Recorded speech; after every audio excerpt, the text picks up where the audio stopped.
La nuit est tombée sur Madrid. Il n'y a quasiment aucune surprise. C'est parce qu'effectivement ils sont allés jouer des matchs de prestige au lieu de se concentrer sur les vraies compétitions. Autrefois invincible, le Real Madrid traverse une tempête silencieuse, mais bien réelle. Une saison qui promettait des sommets s'est transformée en désillusion glaciale. Est-ce que ce club a assez de magie pour encore une fois passer au-dessus de la rationalité? La star qu'on attendait tous a sombré. Et dans tout cela, les supporters murmurent entre les colonnes du Santiago Bernabéu. Où sont passées nos certitudes? Qui tient encore la barre? Et surtout, que reste-t-il du règne des Galactiques? Certains peuvent être surpris de ce qui s'est passé pour le Real Madrid, mais je pense que beaucoup ne le sont pas. Accrochez-vous bien, parce que ce qu'on va explorer, ce n'est pas juste une équipe qui perd, c'est une empire qui s'écoule. Lâchez un pouce bleu et c'est parti les gars.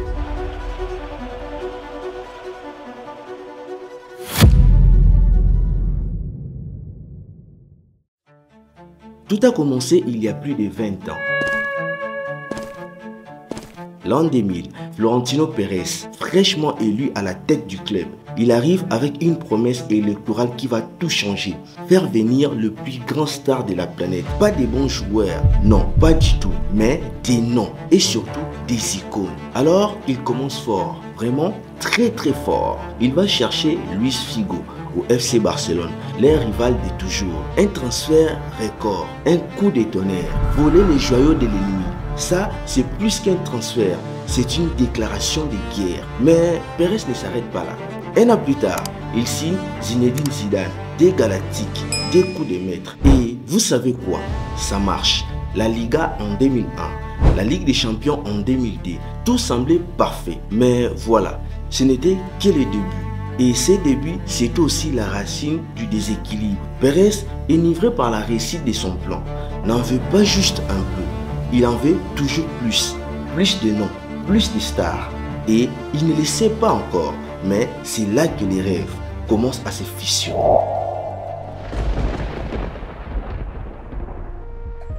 Le Real Madrid gagne. Tout semble en place. Mais Florentino Pérez ne veut pas juste gagner. Il veut briller.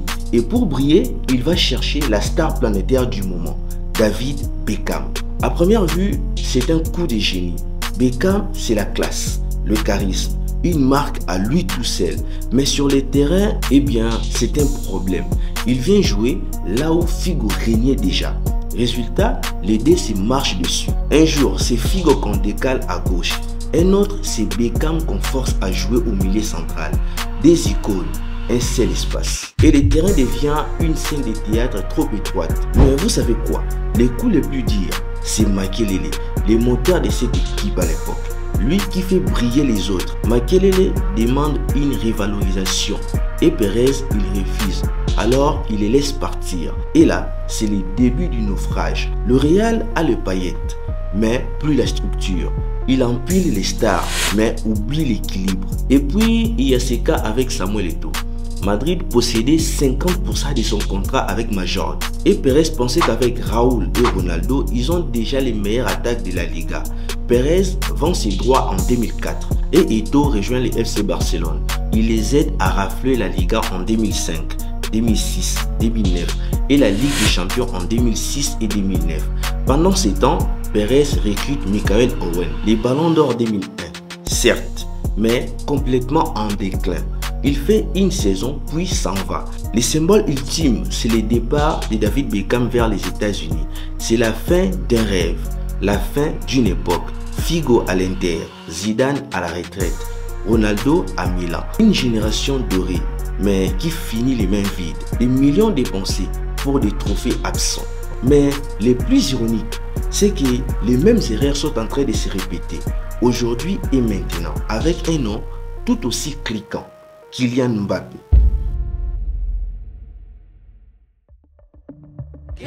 Mbappé, who is fulfilling his dream today. Let's welcome Kylian Mbappé. Quand Mbappé signe au Real, tout le monde explose. Les réseaux sociaux, les médias, les supporters. C'est le transfert de la décennie. Je peux même dire les meilleurs joueurs du monde dans un plus grand club. Mais que pouvait-il mal se passer? Les amis, presque tout. Et pour être honnête, les transferts d'Mbappé nous rappellent un peu celui de Beckham. non pas parce que Mbappé a été recruté pour des raisons marketing comme Beckham, mais les transferts n'avaient vraiment pas de sens du point de vue footballistique. Le souci, c'est que Madrid avait déjà Vinicius Junior, un des meilleurs ailiers gauche du monde. Et Mbappé, il aime exactement les mêmes zones, même couloir, même espace, même instinct. Les résultats en début de saison, l'écart de chaleur ressemblait à un embouteillage sur l'aile gauche. Rodrigo, Mbappé, Vini, tous tassés au même endroit. Franchement, ce n'était pas du foot. Ils bougeaient tous, mais sans rythme, sans logique, tout comme une chorégraphie sans musique. Mais bon, avec le temps, Mbappé s'adapte. Il glisse en pointe. Et là, individuellement, il brille. Meilleur buteur du club, deuxième en occasion créée. Mais collectivement, les Real jouent moins bien. On a perdu cette fluidité, ces mouvements qu'on avait avec les losanges. Souvenez-vous de la saison 2024, c'était vraiment du miel. Bellingham à la baguette, Vinicius en fait, Rodrigo intelligent dans les appels. Un jeu léché, rapide, cohérent. Mais avec l'arrivée de Mbappé, tout s'égrippe. Et ce qui est fou, c'est que quand Vini est suspendu, le Real devient fluide. Rodrigo à gauche, Mbappé en pointe, Brahim à droite. Et là, ça même tourné. 4-1 contre Las Palmas, 3-0 contre Girona. Même Getafe s'est incliné 2-0. Mais dès que Vini revient, on a envie de pleurer voir même. Car tout part en vrille. Il dit qu'il va faire 10 fois plus. Il a fait 10 fois rien les amis.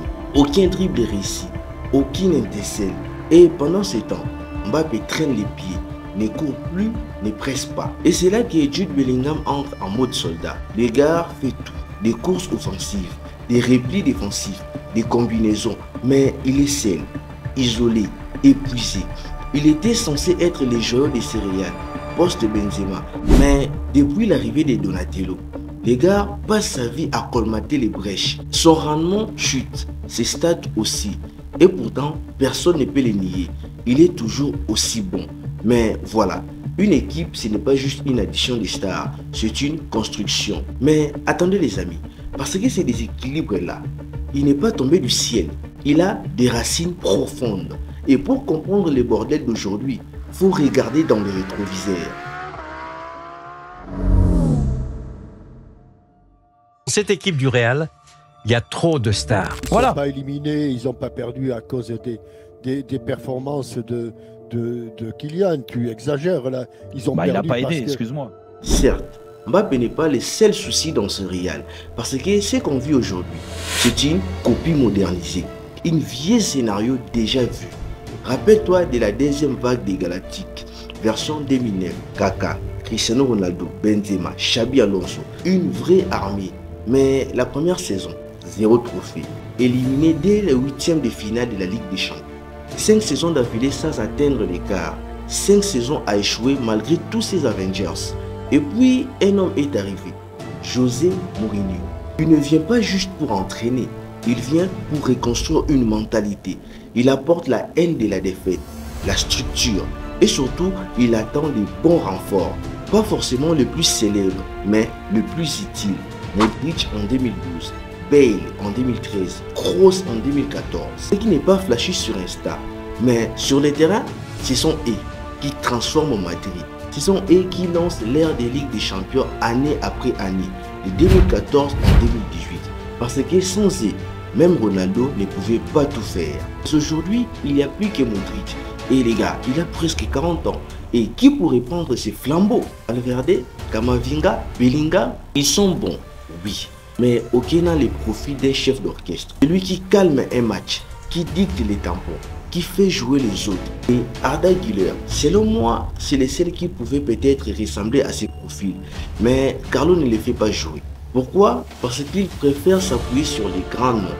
Parce qu'il ne veut pas risquer de froisser l'équilibre des égaux. Et ça, c'est un énorme problème. Le Real Madrid de 2024-2025, c'est comme une Formule 1, mais sans direction. Ça va vite, mais ça ne sait plus où aller. Et pire encore, parfois, ça n'a même plus envie de courir. Et au bout de ces tunnels, une vérité brutale.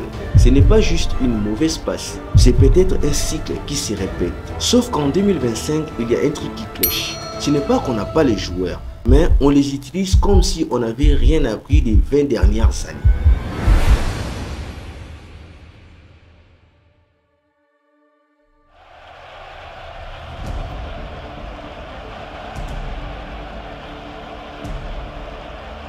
Carvajal.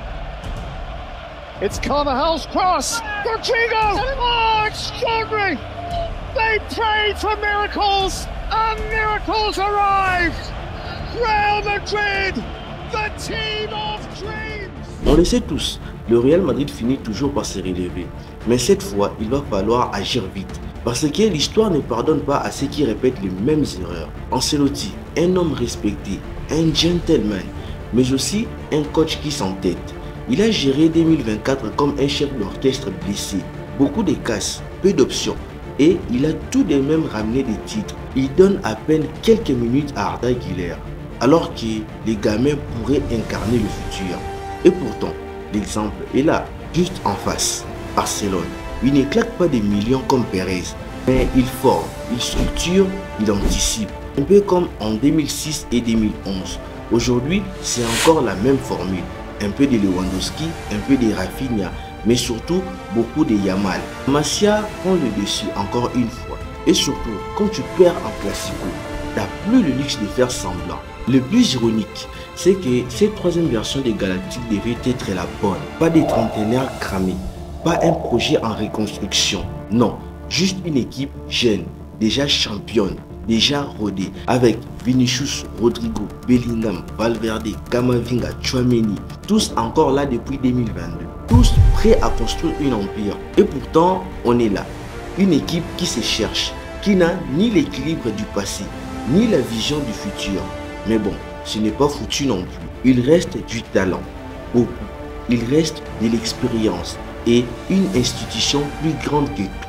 Alors oui, Florentino Pérez doit repenser son modèle. Oui, Ancelotti doit évoluer ou laisser sa place. Et oui, le Real Madrid doit regarder dans son rétroviseur. Non pas pour s'apitoyer, mais pour comprendre. Comprendre que les Galactiques n'ont jamais fonctionné grâce aux stars, mais grâce à ceux qu'on oubliait. Makelele, Kroos, Casemiro. Parce qu'au final, les Galactiques qui gagnent, ce sont ceux qui savent courir, défendre, faire briller les autres et pas juste briller seuls. Et toi, dis-moi, est-ce que cette fois, le Real Madrid va vraiment apprendre de ses erreurs ou est-ce qu'on va encore se retrouver dans 5 ans à raconter exactement la même histoire? Lâche ton avis en commentaire. Est-ce que cette génération peut vraiment réussir? Et surtout, retiens une chose, ce n'est pas parce qu'on s'appelle Galactique qu'on est intouchable. À très vite les amis. Ciao.